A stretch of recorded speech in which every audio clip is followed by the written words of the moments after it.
Bienvenidos a El Baúl del Miedo. Bienvenidos al podcast número 17 del Baúl del Miedo. Como bien saben, pues estamos en tiempos extraños, en tiempos de cuarentena. Pero a pesar de eso hemos decidido que, a pesar de que estamos a la distancia, pues vamos a continuar con el podcast mediante una videollamada. Entonces, si escuchan un poco extraña la calidad del audio, pues es por esa razón.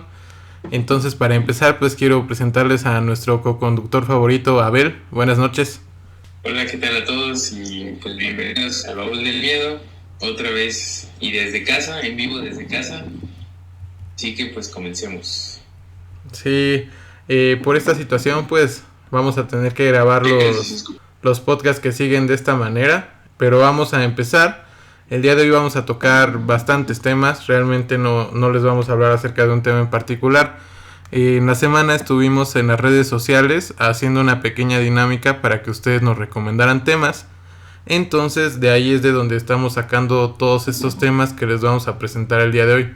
Pero bueno, Abel, háblanos un poco acerca de los castillos.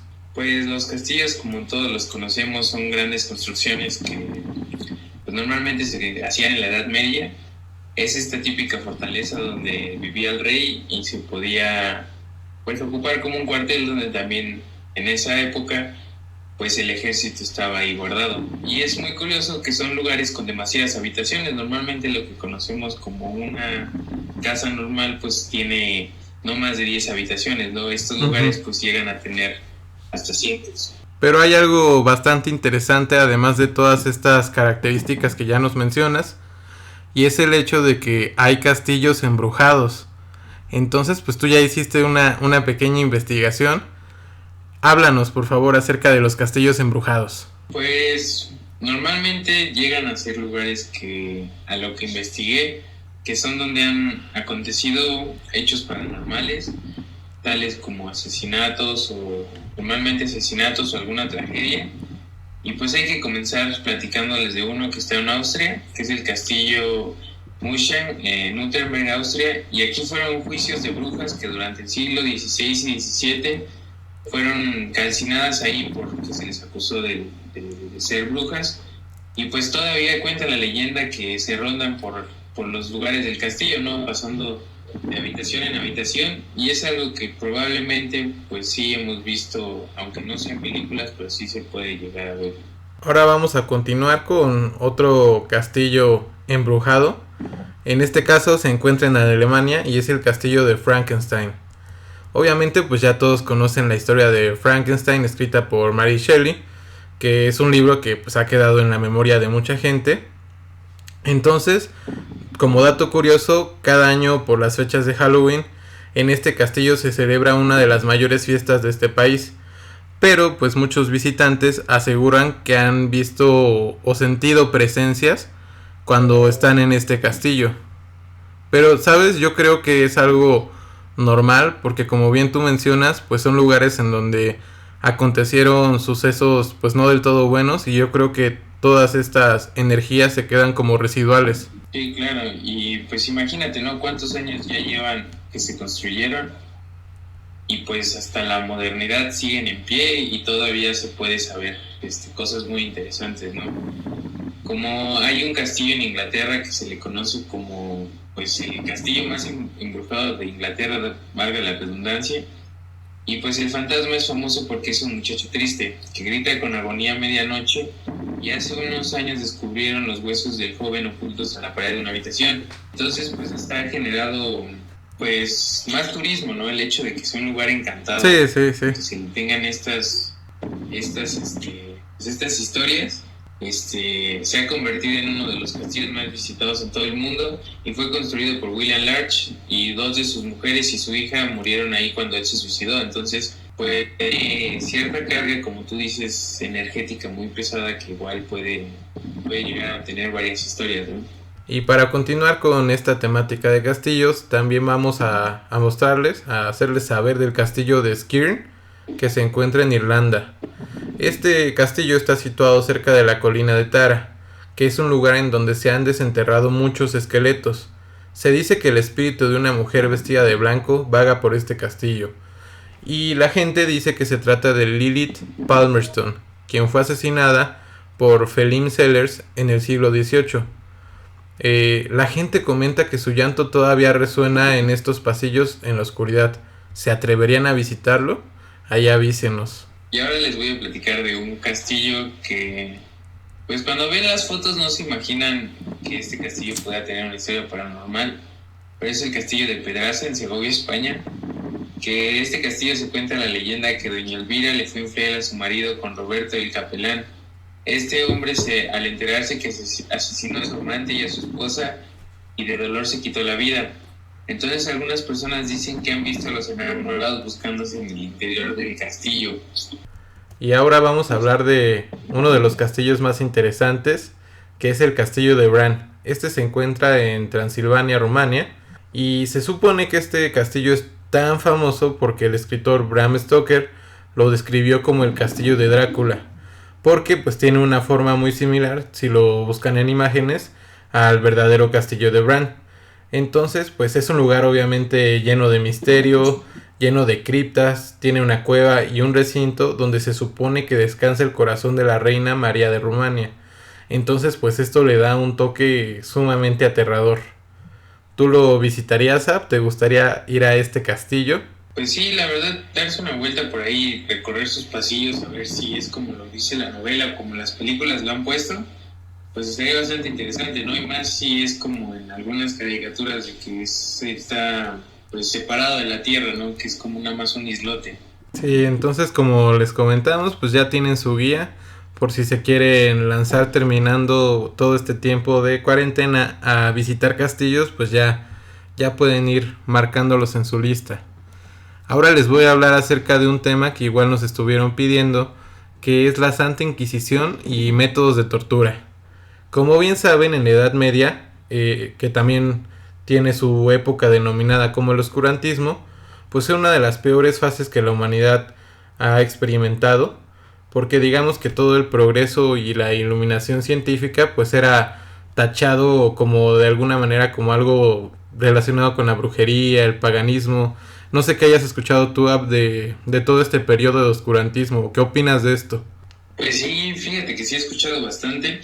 Y aparte creo que en Toluca, en el centro, hay un museo sobre esta época, que fue, me imagino, nunca entré al museo porque la verdad no soy como muy fan de eso, pero que era como la Santa Inquisición pero aplicada en la Nueva España. Entonces sí se veía muy terrorífico.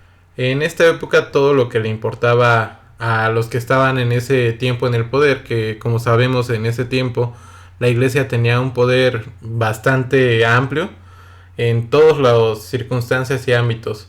Entonces llegó un punto en que todo, digamos que se desvió el camino y se empezó a hacer más fanatismo que como tal, digamos que apreciar esa religión.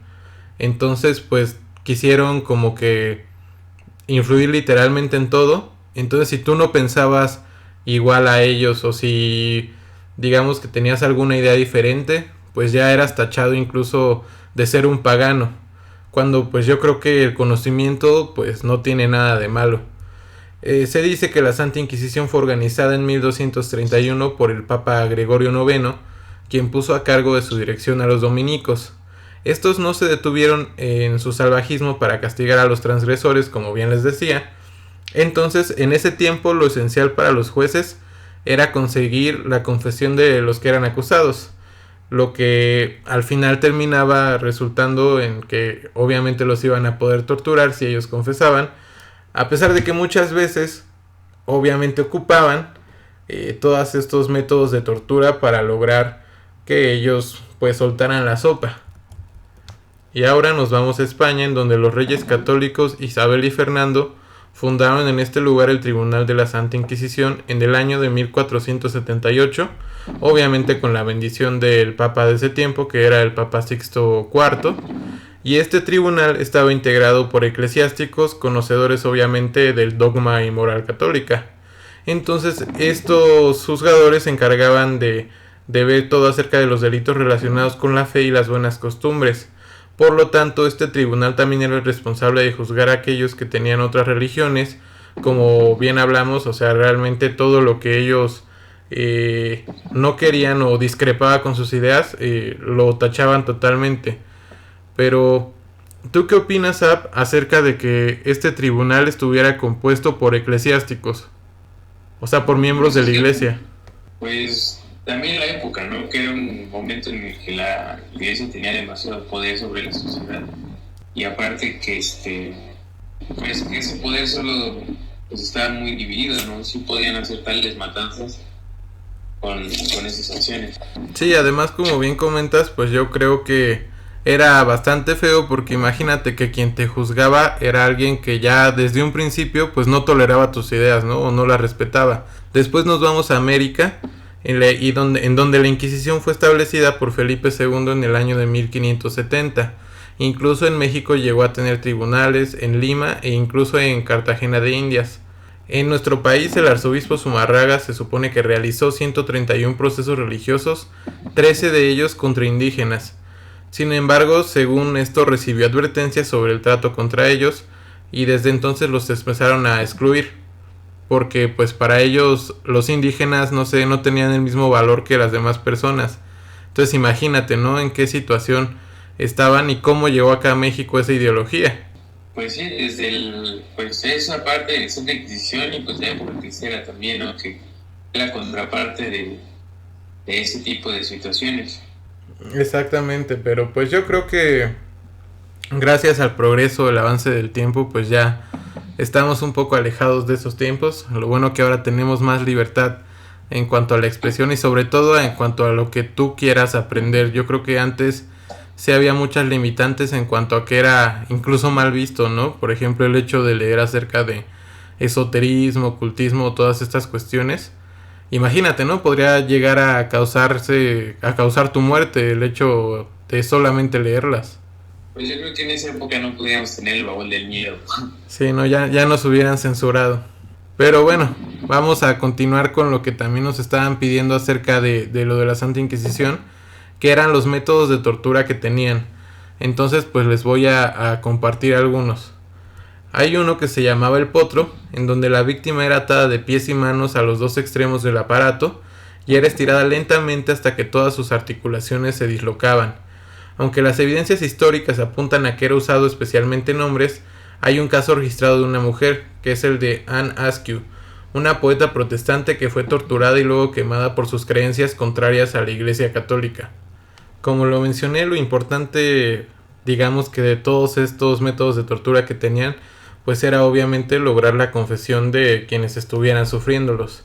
Nos vamos con un siguiente que se llama el tormento de agua. Se supone que en esta tortura obligaban a las personas a beber cubetas llenas de agua.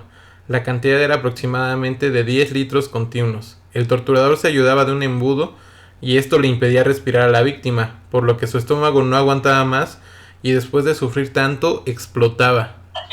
Imagínate, ¿cómo ves este tipo de tortura? O sea, yo creo que sí, hasta eso llegaban a ser creativos, ¿no?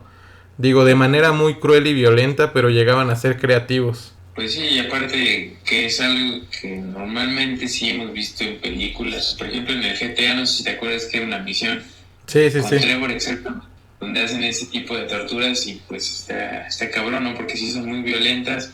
Como dices, la víctima pues si no tiene ni para dónde. Sí, no, imagínate en estos tiempos, realmente, pues no había nadie que protegiera sus derechos realmente. O sea, al final de cuentas, solo eran o morían por la decisión de la iglesia, de alguna manera. Sí, pues sí. Ahora vámonos con otro que se llama la garrocha. Este era uno de los instrumentos de tortura más recurrentes. Consistía en atar por la espalda las manos del prisionero, ponerle peso extra en los pies y colgarlo con una polea por las muñecas. Cuando estaba lo más arriba posible lo dejaban caer sin que tocara el suelo. Normalmente, pues obviamente los brazos terminaban dislocados. Esta era una de las torturas más recurrentes. Y nos vamos con una última que es la cuna de Judas. Y esta es una adaptación muy violenta de la anterior. Y en esta ataban a las víctimas por las muñecas, las levantaban con una polea y después las dejaban caer sobre una pirámide muy puntiaguda con la finalidad de que terminaran clavados ahí. Obviamente pues hay muchísimos métodos de tortura. Hoy no les vamos a decir todos. Yo creo que eso podría ocupar un episodio en especial, entonces digamos que les vamos a dejar con esta probadita.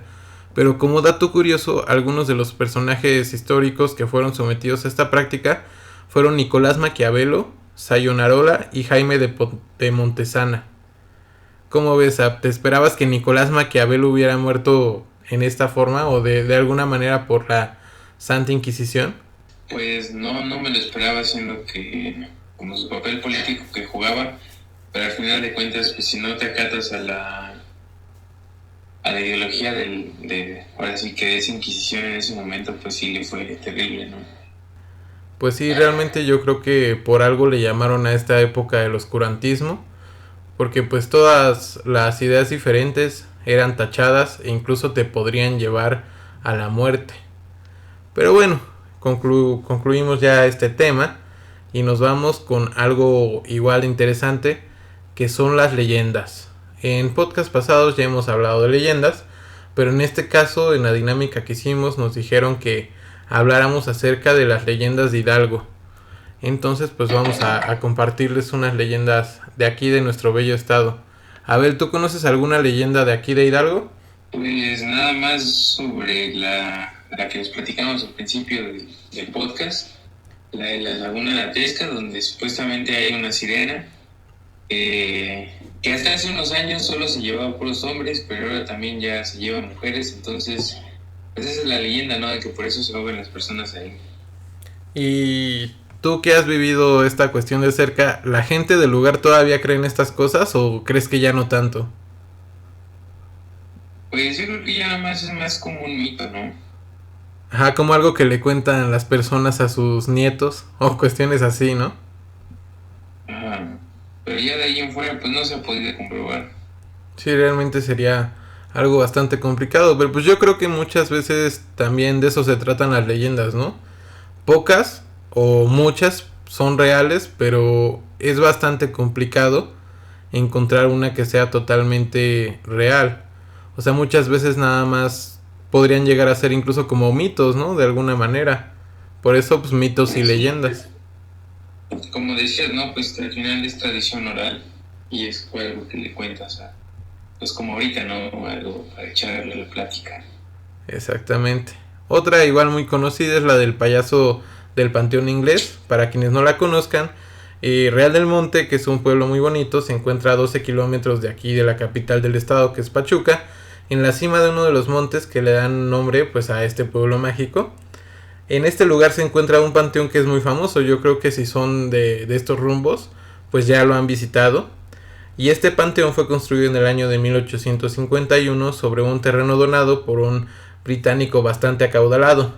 Entre las tumbas que se pueden encontrar en este cementerio está la de un payaso inglés, que adquirió fama mundial porque arribó al país junto con el circo Orrin y ordenó, antes de que falleciera, comprar una tumba en este panteón, con la condición de que ésta no estuviera alineada en dirección hacia Inglaterra como el resto de las lápidas, pues aseguraba que en su patria nadie había reconocido su talento. Por lo tanto, van a encontrar que la disposición de esta lápida se encuentra diferente en cuanto a las demás, y se dice también que cuando hay luna llena en las noches, este payaso sale a recorrer el panteón en busca de hacer reír, de entretener a las personas o almas que se encontraran en este lugar. De hecho, pues podrías tú comentarles la anécdota, a ver, cuando íbamos a hacer una investigación ahí y ya habíamos viajado y todo, y pues pasó lo que pasó. Pues sí, ¿no? Que íbamos a hacer el primer video en vivo de investigación paranormal, pero que fuimos al panteón y pues lamentablemente estaba cerrado, ¿no? Sí, ya habíamos grabado un poco de ese camino, pero pues lamentablemente estaba cerrado. Era nuestro primer video de investigación paranormal. Sí, qué sad. A ver si escuchan esto, pues recomiéndenos algún lugar para que podamos visitar próximamente. Bueno, no tan próximamente, ¿verdad? Pero cuando se pueda, sí, pues lo vamos a visitar. Y pues haciendo un corte para comerciales, pues muchas gracias a los que nos han estado escuchando. Y pues esperamos tener más contenido ahorita en la cuarentena para que todos no nos aburramos. Sí, vamos a buscar sacar, pues mínimo, yo creo que un podcast semanal, yo creo que sí podría ser. incluso tratar de sacar más. Y como bien comentas, pues no les dijimos cuando empezamos lo que siempre les decimos, que es que se suscriban a todas nuestras redes. En Facebook nos pueden encontrar como El Baúl del Miedo, en Spotify como El Baúl del Miedo, y sobre todo en YouTube suscríbanse, estamos como El Baúl del Miedo Investigación Paranormal. Entonces pues ya saben que por cualquiera de esos medios nos pueden encontrar. Pero bueno, cortando ya esta parte de comerciales, continuamos con la cuestión de las leyendas. Y hay otra, que es la de los duendes de la mina de Acosta. En el trayecto que nos lleva a Real del Monte, que es el pueblo donde está la tumba en el Panteón Inglés, del que ya hablamos ahorita, pues realmente, si han tenido la suerte de ir por estos lugares, realmente es bastante bonito pues toda la cuestión natural que encuentras a tu alrededor. Pero lo interesante es que hay muchas fincas, haciendas y casas pues bastante antiguas. Entre este tipo de lugares destaca la mina de Acosta, que realmente es un portal hacia el pasado, porque como bien sabemos pues ya en estos tiempos no hay tanta minería como antes, pero en su tiempo pues obviamente había muchísimas personas en este lugar. El tiro de esta mina tiene una profundidad de 450 metros y el recorrido inicia por una especie de elevador que era usado por los mineros en ese tiempo. Entre sus túneles hay un sinfín de leyendas acerca de apariciones de duendes, y se dice que estos duendes a veces eran traviesos y escondían las herramientas de los trabajadores. Otros decían que eran bromistas, pero pues obviamente imagínate, ¿no? ¿Qué harías tú si estás bajo tierra y de repente ves un duende y te intenta, pues obviamente yo creo que hasta te podría llegar a dar un infarto, ¿no? De la impresión. Pues fíjate que no lo había pensado así, pero está muy curiosa esta historia, ¿no? Porque detrás de las minas yo creo que eso sí es a lo que podemos hacer para Baúl del Miedo, que es investigar como leyendas sobre las minas de Pachuca. Ajá, y hasta de las haciendas, ¿no? Sí, no, pues encontraríamos material yo creo que bastante interesante, ¿no? Como siempre decimos, ¿no? Todo es bastante interesante. Pero pues sí, imagínate un duende que al final sí sabe dónde está el oro. Pues, eso estaría bueno, que haya guiado a los mineros o algo así, ¿no? Es una leyenda. Eso sí, pero si te das cuenta, yo creo que hasta hay muchos tipos de duendes, ¿no? Porque bueno, ya hemos tocado varias historias de duendes en el podcast y todas las veces ha sido diferente. Por ejemplo, en esta ocasión yo no me imaginaba que hubiera duendes bajo tierra, ¿no? En una mina. Pero como bien mencionas, pues puede estar relacionado con toda esta cuestión del oro y que de ahí haya surgido pues esta leyenda. Sí, pues claro, ¿no? Como igual hasta la testigo que fue a Huasca y se llevó su, no sé si viste, sí, lo en Twitter. Sí, está bueno, pues, está bueno. ¿No?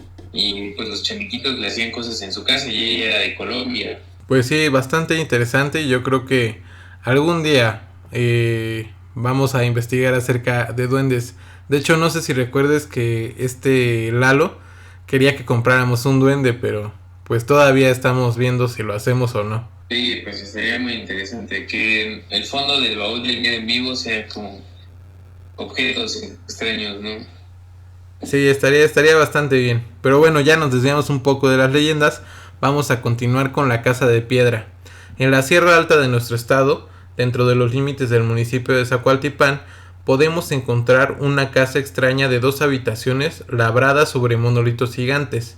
Hay personas que dicen que fue construida por un fraile que buscaba cumplir una penitencia, y hay otras personas que creen que fue hecha por un bandido que se refugió en la montaña para huir de la ley.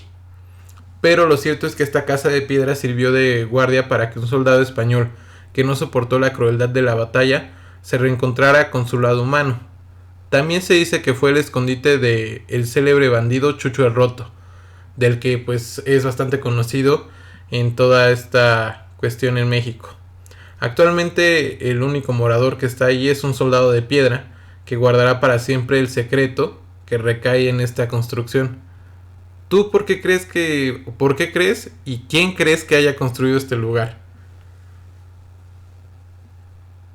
Pues quién sabe, la verdad, pues está muy difícil. A veces sí se dice, de hecho hoy cuando pasas por Zacualtipán, a la carretera, como que la carretera cruza la mitad del pueblo, se puede decir, o algo así, y hay una piedra que tú ves a lo lejos, que pues dices, pues es una piedra natural, ¿no? A lo mejor es como un movimiento de las placas tectónicas, pero no, me he encontrado que pues es un centro ceremonial en esa parte, o sea, que tiene unas escaleras esa piedra, y pues también puede ser parte de eso, ¿no? Que puede que sea una construcción un poco vieja, pero al final de cuentas, pues pertenece a una cultura que no se tiene registro. Exactamente, y por eso te preguntaba, porque yo creo que tú ya la has visto, ¿no? Cuando has pasado por allá. Pues no, fíjate que es eso, la casa así como la describes, no, pero sí esta piedra que te digo. Y puede que esté cerca. Exactamente, pero bueno, vámonos con la última leyenda de esta noche.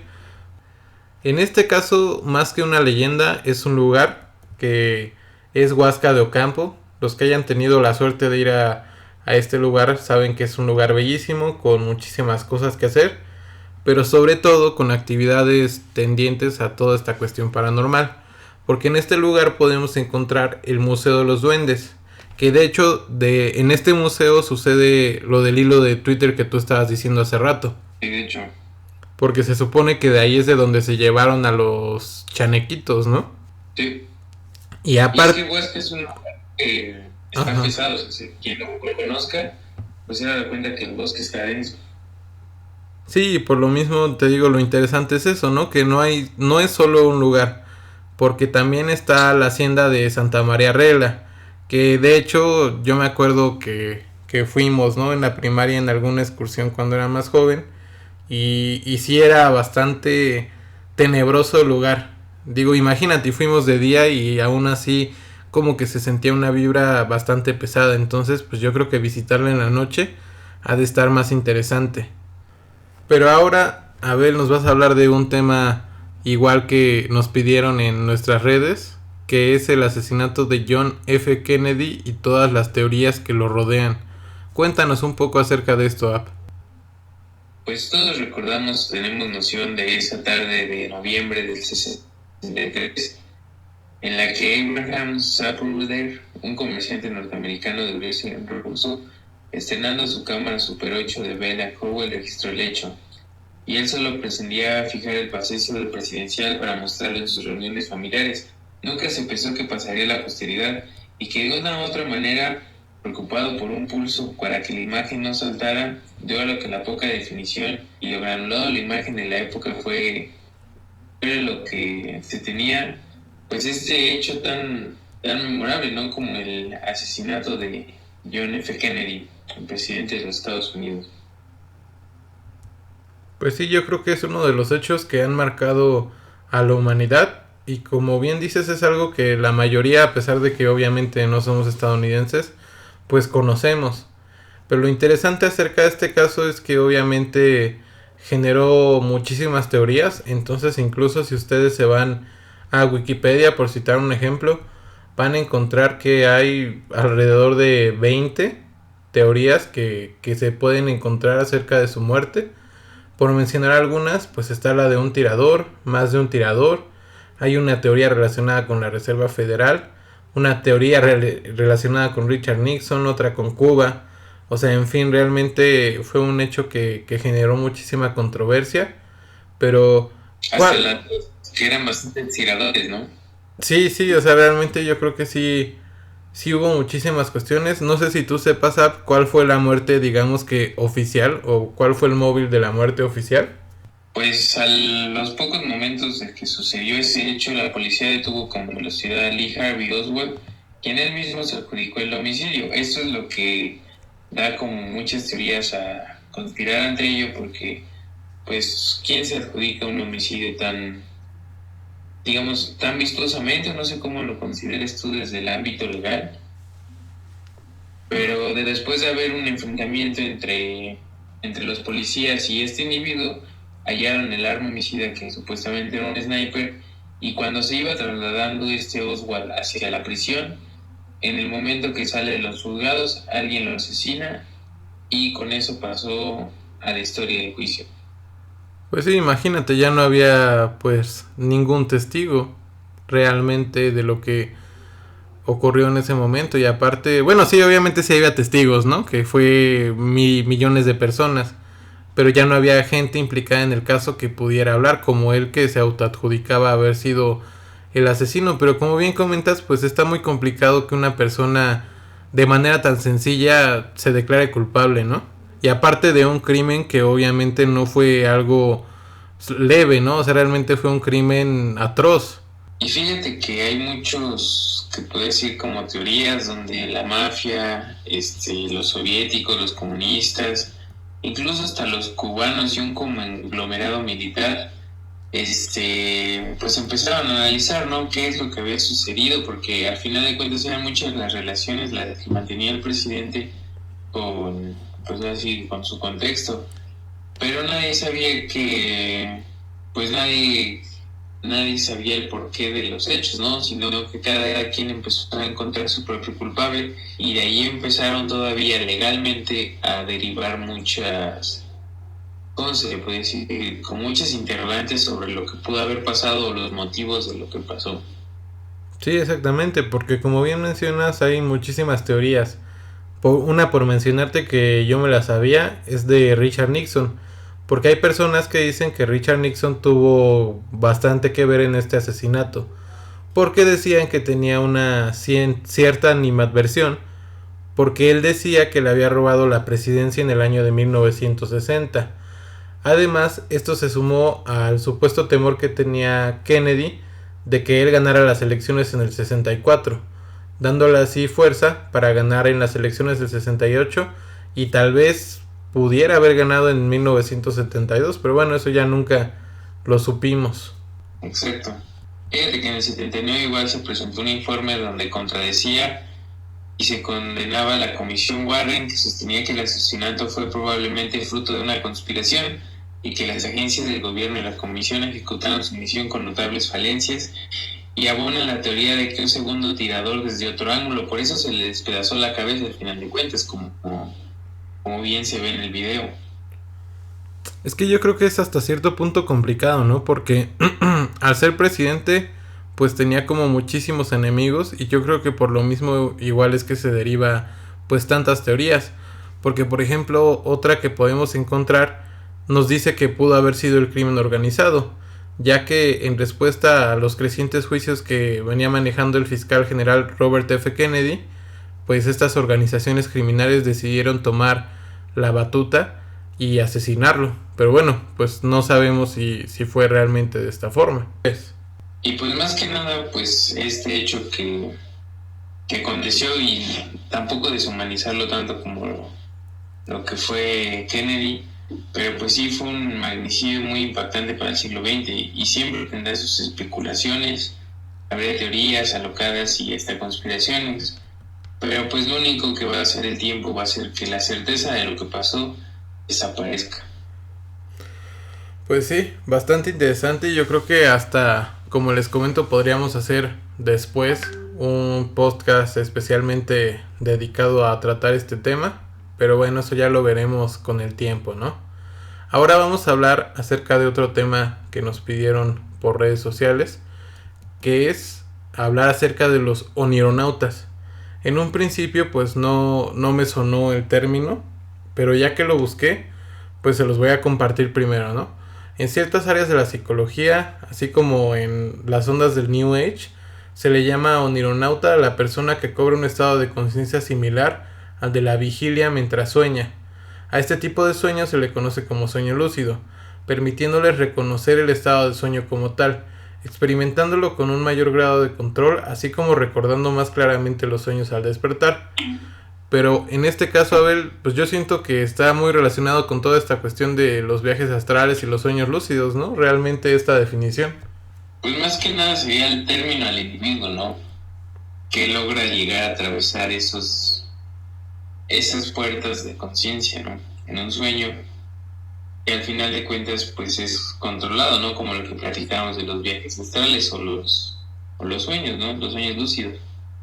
Exactamente, porque aquí la única diferencia que nos marca es que estas personas que son o que sean onironautas pueden provocar el estado del sueño lúcido como a placer. O sea, en cualquier momento ellos pueden provocar este estado. Digamos que eso es lo que los diferencia de las demás personas. Y no necesariamente pues tienen que ser adeptos de la New Age, sino que pues un onironauta puede ser cualquier persona que logra hacer o llegar a este estado de una manera sencilla. Pero pues es un término que lo podemos encontrar en la psicología, entonces pues es bastante interesante. Y aparte que pues el mundo de los sueños implica demasiadas cosas, ¿no? Ya sea por meditación o otro tipo de medios, ya como dormir y así, pues sí se pueden profundizar. Y aparte si logras manejarlo como un onironauta que eres como parte de ese sueño, pues está más interesante, ¿no? Porque ya se tiene un término a lo que sucede. Sí, exactamente. Yo creo que hasta después podríamos hablar acerca de toda esta cuestión de los viajes astrales, que creo que ya una vez lo tocamos, pero a lo mejor dedicarle pues una investigación más grande, ¿no? Yo creo que está muy relacionado con este tema y pues hay muchas personas que nos han pedido que hablemos de toda esta cuestión de viajes astrales a profundidad.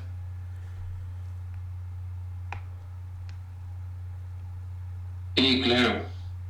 Y aparte, pues no sé, son muy pocos los sueños lúcidos, digámoslo así, porque ya clasificarse como un onironauta sería como ya, Mucho ego, ¿no? pues sí, tú lo dices, ¿no? Es como algo de la New Age, pero creo que más allá de eso, pues el controlar un sueño, pues viene muy... ¿Cómo definirías eso? Porque es algo difícil de definir, ¿no? O sea, si un sueño depende de muchos factores, ya sean subconscientes o inconscientemente. Exactamente, pues yo creo que como menciona este concepto, ¿no? Lo único que los diferencia de los demás es el hecho de poder llegar a este estado de manera ya, digamos que cuando ellos quieran, porque normalmente las personas que están empezando a tener esta cuestión de quizás ser más conscientes dentro de sus sueños y poder ya interactuar con este mundo onírico, precisamente, eh, pues digamos que no lo hacen en un principio, no lo pueden hacer de manera tan sencilla. O sea, yo creo que es algo que tienes que ir logrando con la práctica. Y los onironautas, ¿no? Sí, sí, hasta podría definirse como el don de hacerlo, ¿no? Digo, Exactamente. pues al final de cuentas, pues cada tiene sueños diferentes. No sé si llega a poder tener la posibilidad de sueños colectivos, que eso sí ya sería otra cosa. Sí, ya estaría bastante interesante. No sé si recuerdes igual un como experimento social acerca de una imagen que según todos habían soñado con esta persona, pero digo, al final terminó siendo fake. Y yo una vez vi una película en Netflix que igual tenía como que esa trama. No recuerdo muy bien el nombre, pero era sobre que dos personas en una fábrica, como que la psicóloga de la misma fábrica pues estaba teniendo como terapia con ellos. Entonces les preguntaba sobre sus sueños y lo curioso de esta película es todo lo que se desenvuelve. Si la llego a recordar el nombre, les paso, te los pongo en los comentarios del video de YouTube. Pero lo curioso es que los dos tenían los mismos sueños, entonces como cada uno aparecía en sus sueños, ellos se lo platicaban a la psicóloga. Entonces lo curioso es que ella sí se daba cuenta que vivían sueños compartidos. Era interesante la película, tengo el soundtrack, eso fue lo que recuerdo, que sí guardé, pero después se las comparto. Va que va, y mira, ya con esto empezaste a inaugurar esta última sección de El Baúl. Para ya despedirnos, les queremos hacer a petición de App unas recomendaciones de películas y series de terror para que ustedes puedan tener algo que hacer en esta cuarentena. Y pues, como dices, hay que inaugurar esta sesión de películas que pueden ver en Netflix. Yo les voy a hablar sobre películas que pueden ver en Netflix y que recientemente he visto. Y la verdad sí vale la pena pues verlas, ¿no? No vamos a tener mucho tiempo que hacer porque son 2 semanas de vacaciones en mi caso. Pero por ejemplo la del hoyo, ¿tú ya la has visto? Pues sí, y yo creo que, bueno, a ti yo creo que sí te gustó, pero particularmente siento que estaba un poquito sobrevalorada, pero es buena película. Eso sí, yo considero que es una buena película y que logra transmitir emociones de una manera bastante intensa. Sí, fíjate que lo que más me llamó la atención como te platicaba hace rato que estábamos iniciando con esto, pues que al final de cuentas la escenografía que toma y el diálogo que llega a relatarse, porque no son muchos escenarios y al final de cuentas tampoco son tantos actores más que los de los niveles, pero de ahí en fuera tiene un mensaje muy profundo. Estaba investigando en internet que pues le dieron muchos como significados, ¿no? Pero al final de cuentas creo que vale la pena verla. No recomiendo que la vean cuando estén en un momento de ansiedad, aunque estén como en un mood chido, se le podría decir. Pero esa sería una recomendación para que vean ahorita en la cuarentena, para quienes no la han visto. Sí, porque de hecho a mí se me asemeja mucho. No sé si llegaste a ver la película del Cubo. No. Pues esta película del Cubo ya es viejona, ya, yo creo que es como de los 90s. Y tenía más o menos la misma temática en el sentido de que eran personas atrapadas dentro de un lugar. Entonces para mí digamos que sí fue bastante semejante a esta película, pero como te digo, se me hizo una buena película y como bien dices tú, es recomendable verla. Y yo creo que lo padre es que hizo que mucha gente luego la veía y ya empezaban como a reflexionar, como dices tú. Sí, claro, yo no la vi porque me apareciera en Netflix, sino que ya veía demasiados memes en internet. Entonces dije, pues a lo mejor está llamando la atención. Vi que mi hermano la estaba viendo, pero no fue así como... La estaba viendo en su celular, pues, y pues Ajá. no me llamó la atención, no. Pero ya después que la vi, sí... Y como dices, te hace reflexionar. Y aparte de eso, que son imágenes muy fuertes. Exactamente, sí, no cualquier persona las podría aguantar. Que dentro de eso, pues obviamente hay películas más grotescas, realmente, pero pues digamos que sí está fuera de lo que consideraríamos normal en el cine de este género. Y claro, ¿y tú tienes alguna recomendación más para nosotros? Exactamente, les iba a recomendar ahora de la plataforma de Amazon Prime, la película de Midsommar, que como bien saben, pues fue una película que marcó el año 2019 y es una película que les podemos recomendar bastante.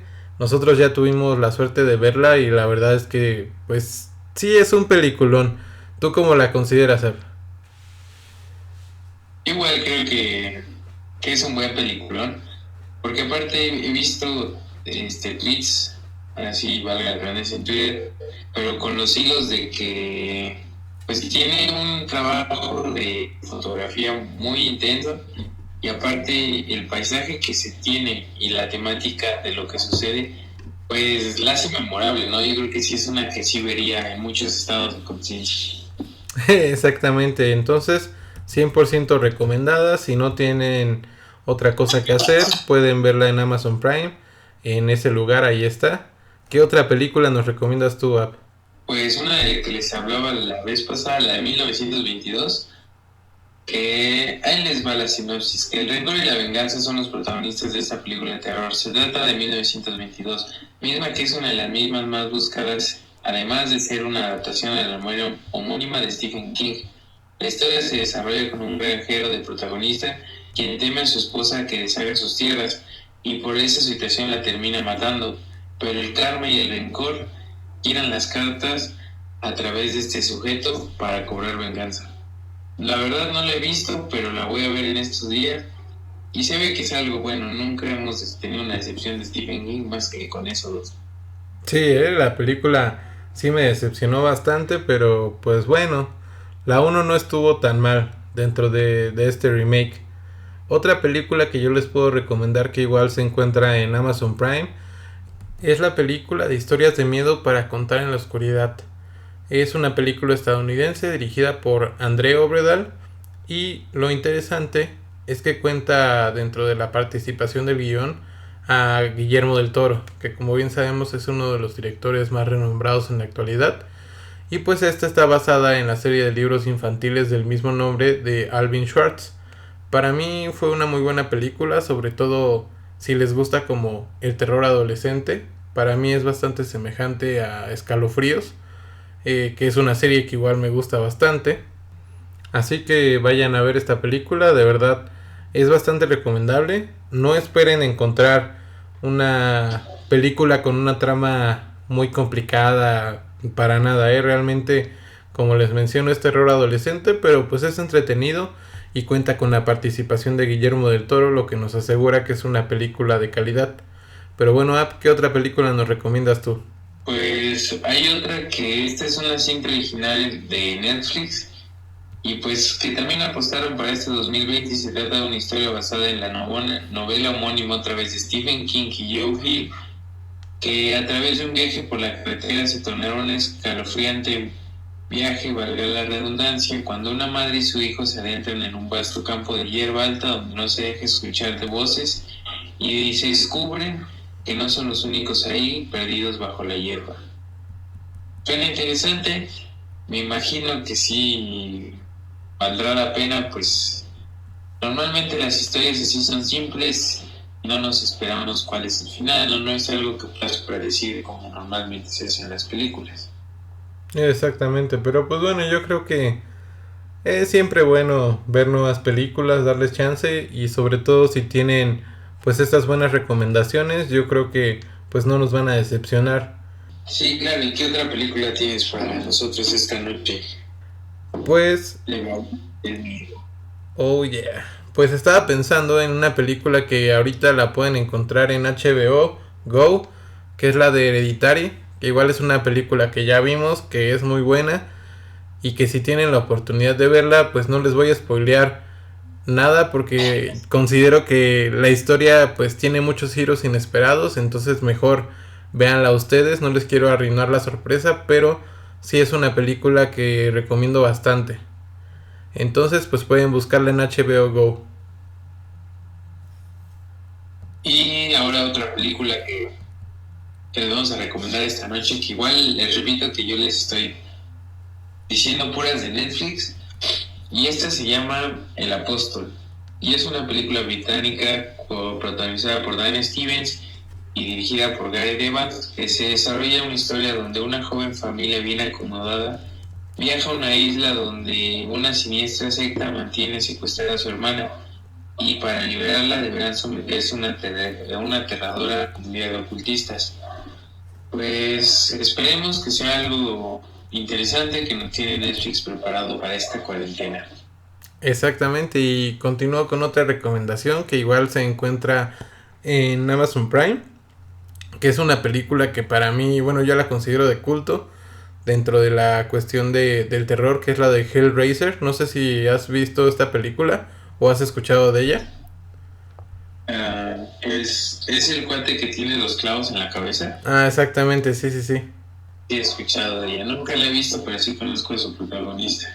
Pues sí, te digo, es considerada como una película de culto. En este momento se encuentra en Amazon Prime, la primera película, la original. Posteriormente tuvo otras entregas que para mi gusto pues no fueron tan buenas. Pero la primera es un clásico del género de terror. Entonces si tienen tiempo pues vayan a Amazon Prime y ahí la van a encontrar. Y pues ya para finalizar este episodio del podcast del Baúl del Miedo, les quiero recomendar una película que está en Amazon Prime, que me imagino que muchos de ustedes ya han visto las entregas pasadas, porque es la de La Purga, pero en esta última película, me imagino que es la última por lo que sucede en la trama, es La Purga de la Anarquía. Está muy interesante en el sentido de que te transmite muy bien la ansiedad que se vive durante esos momentos en las calles y lo que los protagonistas sienten hacia el espectador que está viendo. Entonces, por eso creo que es algo que vale la pena el tiempo para verlo un rato. Y pues muchas gracias a los que nos han estado escuchando esta noche del Baúl del Miedo. Sí, no queda más que agradecerles. Ya concluimos con esta parte de las recomendaciones. Sé que quizás es un poco complicado por toda esta cuestión que no se escucha el audio como siempre los tenemos acostumbrados, pero pues es la manera que hemos encontrado ahora de poder seguir grabando dentro de esta cuarentena. Y como les mencionamos hace rato, esperamos estar sacando contenido mínimo de una manera semanal para que ustedes tengan con qué entretenerse un rato. Les agradecemos que nos escuchen como siempre, suscríbanse a nuestras redes sociales y les deseamos buenas noches. Recuerden que pueden seguirnos en todas nuestras plataformas. Estamos en Facebook como El Baúl del Miedo, y en YouTube como El Baúl del Miedo Investigación Paranormal. También tenemos un correo de contacto que es elbauldelmiedoinvestigacion@gmail.com, en donde ustedes pueden mandarnos sus anécdotas, fotos o cualquier cosa que quieran que pasemos aquí en El Baúl del Miedo.